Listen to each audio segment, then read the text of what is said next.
गौरी जशी शिवजवळ आली, तिचे हातपाय थरथर कापू लागले.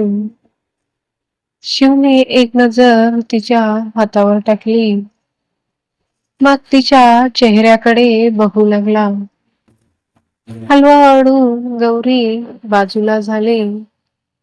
सगळेजण नाश्ता करू लागले. शिवने अगोदर हलवा खाल्ला. त्याला तो खूप आवडला. त्याचे डोळे आपोआप बंद झाले. तो म्हणाला, मग हलवा खूपच टेस्टी आहे. मन करत आहे की तुमच्या हाताची एक किस घ्यावी. पिहू म्हणाली, घे ना मग दादा, ती तुझीच आहे. शिव मॉमकडे बघू लागला. अनिता म्हणाले, शिव गौरीने हलवा बनवला आहे. शिव खाली बघून आपला नाश्ता करू लागला. तात्या म्हणाले, गौरी बाळा खूप छान झाला आहे हलवा. इकडे ये. गौरी त्यांच्याजवळ आली. एक नेकलेस सेट त्यांनी तिच्या हातामध्ये ठेवला. गौरी म्हणाली, आजोबा मला काही नको, तुमचा आशीर्वाद द्या. आणि जे दादू म्हणाले त्यासाठी मला परवानगी द्या. शिव मनात म्हणाला, रात्री तर पैसे घ्यायला साफ नकार दिली आणि आता तिला अनुमती पाहिजे. कोणता नवीन डाव खेळत आहे ही तात्यासोबत. तात्या म्हणाले, गौरी ही तुझी पहिली रसोई आहे आणि हा तुझ्या आजीचा आशीर्वाद आहे, जो त्यांनी शिवच्या बायकोसाठी ठेवला होता.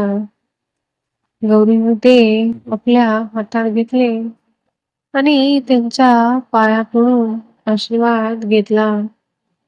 आणि त्या गौरीजवळ आल्या. त्या म्हणाल्या, हे माझ्याकडून आणि तुझ्या बाबाकडून आहे. गौरी म्हणाली, आई एक बस झालं. दत्तात्रय म्हणाले, गौरी बेटा हे आमचा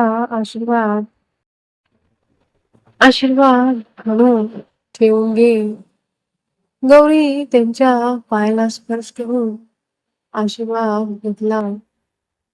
मधु आणि सुनीता दोघांनीही गौरीला छानसा एक डायमंड सेट दिला. गौरीने त्यांच्या पण आशीर्वाद घेतला. माधव म्हणाले, गौरी बाळा जशी माझ्यासाठी पिऊ आहे, अगदी तशीच तू पण हमेशा खुश राहा. तिने तिच्या डोक्यावरून हात फिरवला. डोळ्यात पाणी आले, पण तिच्या चेहऱ्यावर हसू होतं. तात्या म्हणाले, शिव तू काय आणले गौरीसाठी? तुम्ही सगळे दिले की अजून काय द्यायचे आहे? अनिता म्हणाल्या, शिव ही एक परंपरा असते. तुला तुझ्या बायकोला काहीतरी भेटवस्तू द्यावी लागेल. तुम्ही आणि मी काही वेगळे नाही. तेवढेच तुझ्यासाठी खूप आहे.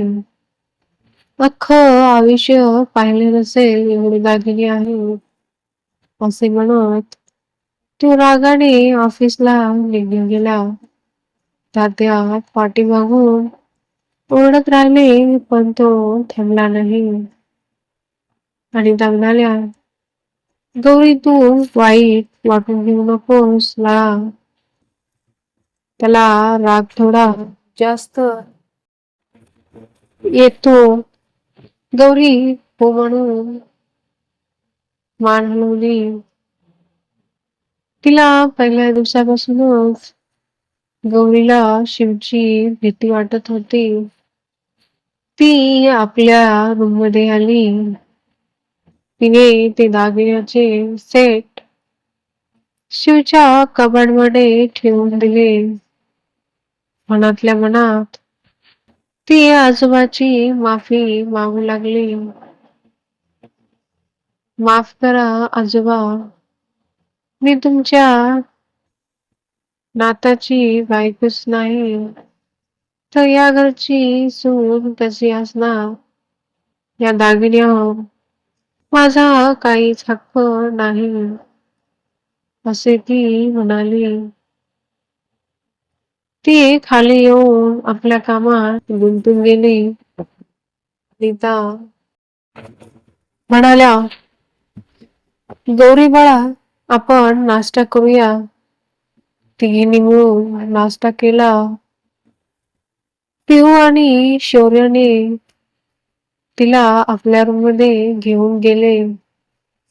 त्या तिघांच्या छान गप्पा रंगल्या होत्या. गौरी त्या दोघांसोबत छान रमली आणि त्याने शिवचे सामान एका कपाटमध्ये शिफ्ट केले. दुसरे कपाट गौरीसाठी खुले केले. नोकरांच्या मदतीने त्यांनी गौरीचे सगळे सामान कपाटमध्ये शिफ्ट केले. दुपारी अनिता आणि सुनीता जेवण बनवत होते. गौरी त्यांच्याजवळ आली. आई, काकी, मी तुमची काही मदत करू का? त्या म्हणाल्या, नको गौरी, आता तू आराम कर. हे सगळे नंतर तुलाच करायचे आहे. आई, मला बसून कंटाळा आलाय. मी स्वयंपाक करते ना. तुम्ही दोघी बसून मला सांगा काय करायचे. बर बाई, तूच कर स्वयंपाक, अनिता म्हणाल्या. गौरी खुश होऊन थँक्यू म्हणाली. तात्या डायनिंग टेबलवर येऊन बसले. प्रतापराव आणि माधव दोघांनाही घरीच जेवण करायची सवय होती. त्यामुळे ते दोघे पण जेवण करायला आले. तिघांनी मिळून जेवण टेबलवर लावले. आई, काकी, तुम्ही दोघी जेवण करायला बसा. मी जेवायला वाढते. तात्या म्हणाले, गौरी बाळा, तू पण बस. घरामध्ये काम करायला खूप नोकर आहेत. ते वाढतील जेवायला. आणि त्याने गौरीला आपल्या बाजूला बसवले. सगळेजण हसत खेळत जेवण करू लागले. असाच दिवस निघून गेला. संध्याकाळ झाली. शिव ऑफिस मधून घरी आला. त्याच्यासोबत समर पण आला. ते दोघे आपापल्या रूम मध्ये फ्रेश व्हायला गेले. शिव रूम मध्ये आला. तो सरळ फ्रेश होण्यासाठी बाथरूम मध्ये गेला. फ्रेश झाल्यावर कपडे बदलण्यासाठी ड्रेसिंग रूम मध्ये गेला. तेव्हा त्याला एका साईडला गौरीचे सामान दिसले. त्याला भयंकर राग आला. तिची हिंमत कशी झाली माझ्या सामानाला हात लावण्याची, माझ्या रूम मध्ये आणि कबड मध्ये कब्जा करून बसली. तिला तर तिची औकात दाखवावी लागेल. शिव ड्रेस घालून खाली आला. सगळेजण डायनिंग टेबलवर जेवायला बसले. गौरी सगळ्यांना जेवायला वाढू लागली. जशी तिची नजर शिववर पडली, तिचे हात थरथर कापू लागले. शिवचे डोळे रागाने लाल झाले होते. अनिता म्हणाल्या, गौरी तुम्ही जेवण करून घे. आई मी नंतर करते. पिहू म्हणाली, तू नंतर कधी करणार आहेस? सगळ्यांसोबत बस ना जेवायला. पिहूने गौरीला शिवच्या बाजूच्या खुर्चीवर बसवले. गौरी एवढी घाबरली होती की तिला जेवण जात नव्हते. कसे बसे 2-4 घास खाऊन गौरी उठली. माझे झाले आई, मला दादूला फोन लावायचा आहे. मी येते असे म्हणत ती आपल्या रूम मध्ये निघून गेली. शिवचेही जेवण झाले. तो आपल्या रूम मध्ये आला. गौरी सोफ्यावर बसून मोबाईल बघू लागली.